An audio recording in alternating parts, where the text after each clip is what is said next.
Hola, ya sé, vos me conocés de allá, que estabas por allá, y el otro que estaba acá, y a todos los conocés de allá, aquellos que vinieron de allá y de acá, que allá. Hoy vamos a comer asado. ¿Por qué? Porque a los argentinos lo que nos gusta, que es el asado. Y acá tenemos el mejor asado argentino, Acá tenemos morroncitos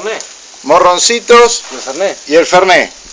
Tenemos unos morroncitos acá, tenemos unas calabazas, unos tomatitos, todo vegetariano. Acá tenemos una brochette de vegetales con zanahoria y otras yerbas.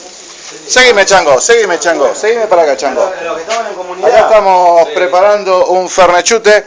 Mirá, se acabó, pero ¿qué nace de esa acabada?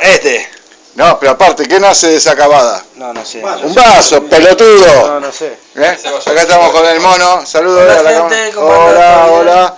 Acá estamos con el que estaba ayer. Ayer estaba allá, ¿te acordás? Carita, el que cubría toda la cámara, así. Ahí está. Y ahora que estamos con Matías, el propietario acá del establecimiento. La parrilla asado. De la sede sanelera de Tigre. Zona Norte. Zona Norte Tigre. No, pero Zona Norte también hay en San Fernando. Bueno, por eso. Y tenemos Torcuato. Viejo, nadie va a tu casa. Tenemos Torcuato también. Tenemos Torcuato también. A tu casa no va nadie. Tenemos Torcuato también. A tu casa no va nadie. Pero tenemos Torcuato también.